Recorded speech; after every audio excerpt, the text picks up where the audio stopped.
Hello friends, कैसे हो आप सब लोग। मेरा नाम है तहाबीन और मैं एक 11 years old full stack developer हूँ। आज की वीडियो में हम ये 10 पॉइंट्स सीखेंगे। हमारा पहला पॉइंट है व्हाट इज HTML बोलरप्लेट। HTML बोलरप्लेट में 3 टैग्स होते हैं। पहला HTML, दूसरा हेड, तीसरा बॉडी टैग। आइए मैं आपको करके दिखाता हूँ। यहाँ पे हम अपना कोड एडिटर लिखते हैं जिसका नाम है कोडपैड।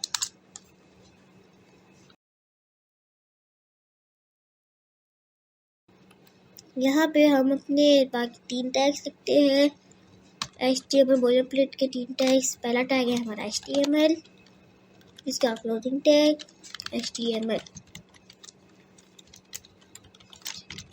यहाँ से हम इसका एंटर करते हैं। दूसरा टैग है हमारा हेड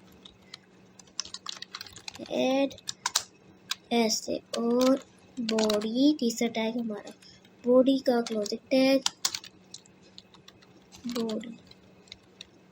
ठीक हो गया। HTML बोलरप्लेट के अंदर 3 टैग्स होते हैं। जो भी आपको लिखना है, जो भी आपको शो करना है, वो आप सिर्फ बॉडी टैग में लिखेंगे। यहाँ पे हम बॉडी में लिखेंगे, यहाँ पे बॉडी के एंटर मार के यहाँ पे हम लिखेंगे अपना टेक्स्ट। यहाँ पे हम जो मर्जी लिख सकते हैं। हेलो लिखते हैं, आप देख सकते हैं हेलो नज़र आ रहा है। मैं आपको एक और बात बताता चलूँ कि जो HTML5 है उसके अंदर एक नया टैग आया है। जो HTML5 से पिछली है वो उसके अंदर जो ये टैग था वो नहीं है, ये HTML5 के साथ आया है। HTML5 की बोलरप्लेट के लिए हम ये यूज़ करते हैं जो अभी मैं आपको बताने जा रहा हूँ। उसका नाम है doctype. Sign of exclamation, shift दबा के 1 दबाना है आपने। डॉक टाइप, ठीक है। स्पेस, यहाँ पे हम लिखते हैं HTML। ठीक हो गया। अब यहाँ पे आ रहा है डॉक टाइप HTML। तो ये HTML5 की बोलरप्लेट अब बन चुकी है। अब आपको समझ आ गया HTML बोलरप्लेट क्या होती है। अब हम आगे चलते हैं। How to add comments in HTML। हम HTML के अंदर कमेंट्स किस तरह डाल सकते हैं, आइए मैं आपको बताता हूँ। पहले तो आप ये देख लें कि जो कमेंट्स है वो क्या होते हैं।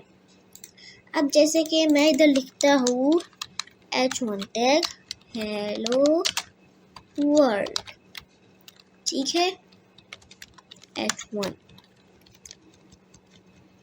यहाँ पर अब हमने एक कमेंट डालना है, लेकिन हमें अभी समझना है कि कमेंट होता क्या है। अब जैसे कि हम 5-6 साल गुजर गए और हमने फर्ज कर रहे हैं अभी ये, और हमने HTML को हाथ भी नहीं लगाया, तो फिर अब हम HTML तो भूल गए होंगे। तो फिर अब हमें क्या पता चलेगा कि H1 टैग क्या होता है। तो हमें उसके लिए हम यूज़ करते हैं कमेंट, ताकि हमें वो चीज़ याद रहे। यहाँ पे हम लिखते हैं H1 टैग। अब मसला ये है H1 टैग हम याद रखने के लिए लिखेंगे कि ये H1 टैग है, तो फिर वो शो करने लग जाएगा। इसके लिए हम अपने टेक्स्ट को सिलेक्ट करके कंट्रोल/ दबाएंगे तो हमारा कमेंट डल जाएगा। अगर आपको अभी भी नहीं समझ आई तो फिर आप यहाँ मैंने आपको क्या की बताइए, तो आप google.com खोलिए। यहाँ पे आप लिखिए how to add comments in HTML shortcut. यहाँ पे लिखा है कंट्रोल+/, मतलब कंट्रोल दबा के स्लैश, कंट्रोल दबा के रखना है आपने, दबा के रख के फिर स्लैश। और अगर आपकी विंडोज़ है तो आप कंट्रोल+/ दबा सकते हैं, और अगर आपका मैक है तो आप कमांड+/ दबा सकते हैं। कमांड दबा के रखना है और फिर आपने स्लैश दबाना है। अब हमें यहाँ पे जो हमारा तीसरा पॉइंट है वो है UL टैग। चलिए मैं आपको बताता हूँ UL टैग क्या होता है। हम यहाँ से इसको हटा देते हैं। यहाँ पे हम लिखते हैं UL टैग। यहाँ पे हम लिखेंगे UL ऐसे, ठीक हो गया। अब UL टैग के अंदर एक और टैग यूज़ होता है जिसका नाम है LI टैग। पहले आपको UL टैग का मैं मीनिंग बता दूँ। UL टैग का मीनिंग होता है अनऑर्डर्ड लिस्ट, और जो हमारी LI टैग है जो हमारे UL टैग के अंदर यूज़ होएगी उसको हम कहते हैं लिस्ट आइटम। यहाँ पे हम लिखते हैं LI यानी लिस्ट आइटम। इसको हम लिखते हैं मिल्क LI। आप देख सकते हैं हमारी बुलेट्स लग चुकी है, यानी हमारी अनऑर्डर लिस्ट लग चुकी है। अगर आपको और डालना है तो आप सेम इसी को कॉपी करें,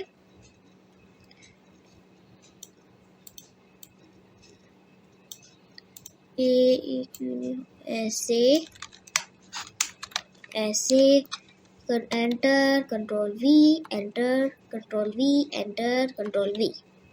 अब देखिए बहुत सारी एरो की है। हम यहाँ पे करते हैं पिज़्ज़ा, बर्गर, पेन, बैग। आप देख सकते हैं यहाँ पे हमारी ऑर्डर लिस्ट लग चुकी है। अगर आपको और डालना है तो आप मेरी तरह कंट्रोल C और कंट्रोल V करके कर सकते हैं। कंट्रोल C यानी कॉपी और कंट्रोल V यानी पेस्ट। ठीक है, कंट्रोल V से हम पेस्ट करते हैं। हमारी अब ऑर्डर लिस्ट लग गई और इसके अंदर हमने LI टैग भी सीख लिया। अब हमारा अगला आता है OL टैग। एंटर, यहाँ पे हम लिखेंगे OL, ऐसे OL टैग का क्लोजिंग टैग। यहाँ पे हम लिखते हैं जो OL टैग है उसके अंदर, यानी OL टैग यानी कि ऑर्डर लिस्ट, और जो हमारी LI है यानी लिस्ट आइटम, वो भी हम OL टैग के अंदर यूज़ करते हैं।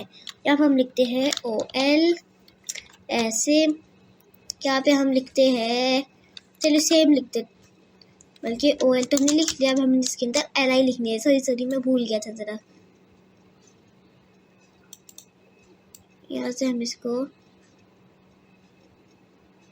कॉपी, इसको हम पेस्ट कर देते हैं। आप देख सकते हैं हमारी ऑर्डर लिस्ट भी अब डल चुकी है। अब आप देखिए कि UL यानी अनऑर्डर लिस्ट और OL यानी ऑर्डर लिस्ट में कितना फ़र्क है। इसके अंदर हमने बुलेट्स लगाई है और इसके अंदर हमने 1 2 3 4 5 ये नंबर्स लगे हुए हैं। अगर आप यहाँ पे खुद लगाना नंबर चाहेंगे तो फिर वो नहीं लगेगा, वो उसके आगे चलेगा, यानी वो 1 ही रहेगा। 2 पॉइंट, आप देख सकते हैं यहाँ पे 2 पॉइंट आगे ये 2 दफ़ा डल चुका है। तो आपको ऐसे ही करना होगा 1 2 3, आप अपना नहीं लगा सकते इधर। अब आगे आता है सिलेक्ट टैग। सिलेक्ट टैग के अंदर एक और टैग यूज़ होता है जिसका नाम है ऑप्शन टैग। चलिए मैं आपको फिर करके दिखाता हूँ, बल्कि हमने आज एक काम ही नहीं करा, वो है मिनिमाइज़ नहीं करा हमने इसको। देखिए अब आप देख सकते हैं कि मैंने इसको मिनिमाइज़ नहीं करा तो हमें कितनी प्रॉब्लम हो रही है। अब हम इसको मिनिमाइज़ करते हैं, इसको भी मिनिमाइज़ करते हैं। यहाँ से हम इसको एंटर करते हैं और यहाँ पे हमारा जो टैग है वो अगला टैग जो हमारा है सिलेक्ट टैग और ऑप्शन टैग। यहाँ पे हम लिखते हैं सिलेक्ट। जो सिलेक्ट टैग के अंदर है वो यूज होता है ऑप्शन टैग। ठीक है, हो गया। अब हम एंटर करेंगे ऑप्शन का हम क्लोजिंग टैग। ठीक है, अब हम इसको बल्कि यहीं से लिख देते हैं। हम यहाँ पे लिखते हैं पेंसिल। अब आप देख सकते हैं हमारी ड्रॉप डाउन मेन्यू बन चुका है। अब आप क्लिक करेंगे तो फिर यहाँ पे हमारी पेंसिल नज़र आ रही है। अब हम एंटर मारते हैं और यहाँ पे एक और लगाते हैं ऑप्शन। हम इसी को कॉपी करते हैं, control V, control V, control V, control V, control V। यहाँ पे हमने काफ़ी सारी बना ली है, pizza, burger, pen, bag, pencil, बल्कि पेंसिल चलो कोई नहीं, बल्कि हम यहाँ पे कोई और प्रोडक्ट डालते हैं जिसका नाम है मिल्क। यहाँ पे आप देख सकते हैं यहाँ पे हमारी ड्रॉप डाउन मेन्यू बन चुकी है।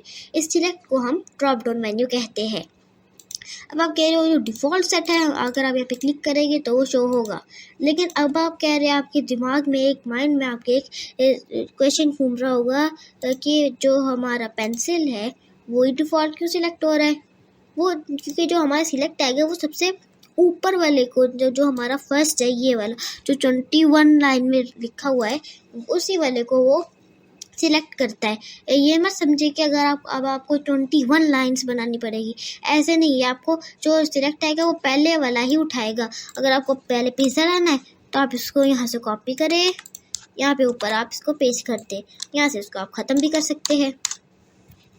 आप देखें तो पिज़्ज़ा डिफ़ॉल्ट सेट है, उसके नीचे आ गया पेंसिल। ऐसे आप इसको एडजस्ट कर सकते हैं। अब मैं आपको बताता चलूँ, जो हमने OL और UL बनाई है, OL टैग में क्या होता है ऑर्डर लिस्ट के अंदर, कि आप एक मॉल में जाते हैं, एग्जांपल है, एक आप मॉल में जाते हैं, वहाँ पे आपको सामान खरीदना है। अब आप इतना सारा सामान तो नहीं याद कर सकते, तो फिर आप एक लिस्ट बना कर जाएंगे। OL टैग से, OL से आप अगर लिस्ट बनाएंगे तो आप जो मर्ज़ी पहले ख़रीद सकते हैं। अगर आपको दिल करता है कि पहले मैं पेन ख़रीदूँ तो आप पहले पेन ख़रीदें। अगर आपको दिल करता है कि पहले मैं बर्गर ख़रीदूँ तो आप पहले बर्गर ख़रीदें। अगर आपको मन करता है मैं पिज़्ज़ा ख़रीदूँ पहले, तो फिर आप पिज़्ज़ा पहले ख़रीद लें। अगर आपको मन करता है पहले मैं बैग ख़रीदूँ, फिर पेन ख़रीदूँ, फिर मिल्क ख़रीदूँ, फिर बर्गर ख़रीदूँ, फिर पिज़्ज़ा ख़रीदूँ, तो फिर आप ऐसे कर सकते हैं। लेकिन जो OL टैग है यानी ऑर्डर लिस्ट है, उसके अंदर ऐसा नहीं होता, कभी भी ऐसा नहीं होगा। आपको यहाँ पे पहले मिल्क ही लेना पड़ेगा। वहाँ हमने यहाँ पे लिखा हुआ कि पहले आपने मिल्क लेना है, फिर आपने पिज़्ज़ा लेना है, फिर आपने बर्गर लेना है, फिर आपने पेन लेना है, फिर आपने बैग लेना है। ठीक हो गया। अब हम चलते हैं अपने अगले टैग की तरफ, जिसका नाम है बटन। अब हम यहाँ पे जाएंगे, यहाँ पे एंटर मारेंगे, जिससे हमारी एक न्यू रो जो है इंसर्ट हो गई है। बटन का हम लिखते हैं क्लोजिंग टैग बटन। अब यहाँ पे लिखते हैं हम बटन। अब आप देख सकते हैं हमारा छोटा सा बटन नज़र आ रहा है। यहाँ पे हम क्लिक करते हैं तो वो बटन नज़र आ रहा है। अब प्रॉब्लम ये है कि ये नीचे क्यों नहीं आ रहा, ये इसके साथ ही क्यों आ रहा है। उसके लिए हम एक खास टैग यूज़ करते हैं। हम क्या यूज़ करते हैं, हम यूज़ करते हैं BR टैग। याद करें, मैंने आपको पिछली वीडियो में ये सिखाया था, यानी सेल्फ क्लोजिंग टैग। इसको हम ब्रेक टैग भी बोलते हैं। BR ऐसे, ठीक हो गया। अब आप देख सकते हैं ये नीचे आ चुका है। अब हम आगे चलते हैं, जिसका नाम है HR टैग, यानी हॉरिजॉन्टल रो। HR क्या करता है, एक लाइन इंसर्ट करता है। मैं आपको करके दिखाता हूँ। HR ऐसे, HR का हम लिखते हैं क्लोजिंग टैग। अब आप देख सकते हैं हमारी एक लाइन बन चुकी है। अब आप इसको जहाँ मर्जी लगा सकते हैं। चलिए मैं आपको काफ़ी सारी लाइन लगा के दिखाता हूँ। हमने HR लिखा, यहाँ पे आप बहुत सारी लगा सकते हैं। कंट्रोल-V, देखा हमारी 3 लाइन्स बन चुकी है। आप देख सकते हैं यहाँ पे, पर अभी हम एक ही लगाते हैं। यहाँ पे एक हम अनऑर्डर लिस्ट के नीचे लगा देते हैं, एक हम OL टैग के नीचे लगा देते हैं, और एक हम बटन के नीचे लगा देते हैं। चले बटन के ऊपर लगा देते हैं। अब आप देख सकते हैं हमारी लाइंस भी दिख रही है। आइए अब हम आगे चलते हैं। जो हमारा टैग है कोड टैग, यहाँ पे हम जाते हैं, यहाँ पे हम लिखते हैं कोड टैग। इसके अंदर आप जो मर्जी लिख सकते हैं, हेलो वर्ल्ड, ऐसे कोड, इसको ऐसे एंटर। यहाँ से आप देख सकते हैं यहाँ पे कोड के फॉर्मेट में एक टेक्स्ट नज़र आ रहा है। अब यहाँ पे लिखते हैं हेलो वर्ल्ड। हमने सेम टेक्स्ट यहाँ पे लिखा। आप देख सकते हैं डिफरेंस, हमने जो कोड टैग के अंदर लिखा वो यहाँ तक है, और जो हमने हेलो वर्ल्ड लिखा वो ये है। कोड टैग के अंदर ये इस तरह का नज़र आता है, आप डिफरेंस चेक कर सकते हैं। और जो हमारा नॉर्मल टेक्स्ट है वो इस तरह नज़र आता है। अब आपको कोड टैग के बारे में भी समझ आ गया होगा। अब मैं आपको एक टैग सिखाता हूँ जिसका नाम है टाइटल टैग। यहाँ पे हम एंटर करते हैं, यहाँ पे हम लिखते हैं टाइटल। अब मैंने आपको पहले बताया था कि हम लोग जो भी हम अपना कोड लिखेंगे, जो टैग्स हम यूज़ करेंगे वो हमने बॉडी में यूज़ करने हैं। तो फिर अब मैं जो टाइटल टैग है वो हेड के अंदर क्यों यूज़ कर रहा था, अब वो मैं इसलिए यूज़ कर रहा था क्योंकि वो बॉडी के अंदर शो नहीं होगा।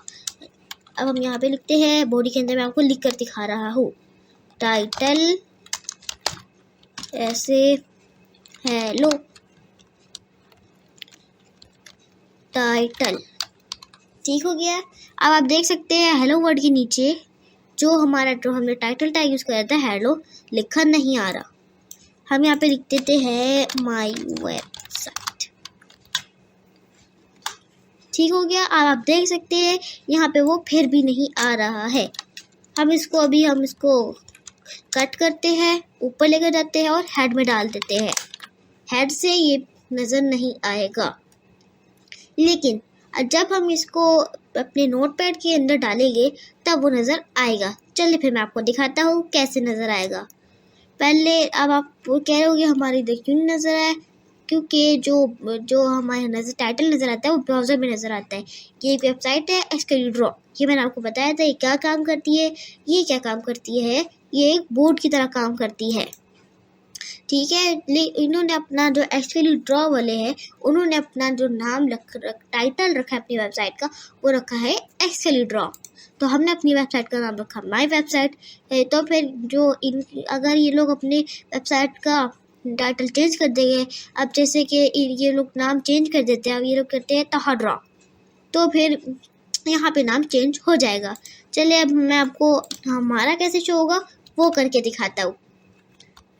यहाँ पे हम जाते हैं, हम यहाँ पे खोलते हैं अपना नोटपैड। यहाँ पे जितना भी हमने कोड लिखा था, हमने जो कोड लिखा था वो हम यहाँ पे पेस्ट कर देंगे और हम इसको कंट्रोल-S कर देंगे। अगर आपको मेरी चीज़ नहीं समझ है कि मैंने आपको क्या यहाँ पे कंट्रोल-S मैंने ये किस तरह दबाया, तो आप आज का एक आसान सा इजी सा हल है। अब आप ये मत ना समझिए कि मैं आपको गूगल पे जाकर अब मैं दिखाऊंगा। मैं आपको यहाँ से जाइए, आप फाइल पे क्लिक करें, यहाँ पे जाएगी सेव का शॉर्टकट है कंट्रोल-S। सेव डेस्कटॉप में सेव करते हैं हम, यहाँ पे लिखते हैं ताहा। अब मैंने बल्कि ताहा तो हमने पिछली वीडियो में रखा हुआ है। हम यहाँ पे रखते हैं code.html डालना ज़रूरी है। ठीक हो गया। मैंने आपको ये पहले भी बताया था, अगर हम .html नहीं रखेंगे तो फिर वो हमारी जो वेबसाइट है वो काम नहीं करेगी, वो txt फाइल के फॉर्मेट में वो सेव हो जाएगी।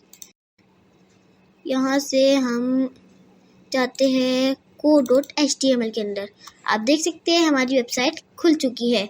यहाँ पे हमारा टाइटल नज़र आ रहा है माय वेबसाइट की तरह, बिल्कुल SQLDraw की तरह। यहाँ पे हम जाते हैं, इनको ख़त्म कर देते हैं हम। ठीक हो गया। अब हम यहाँ पे अपना नाम भी चेंज करते हैं।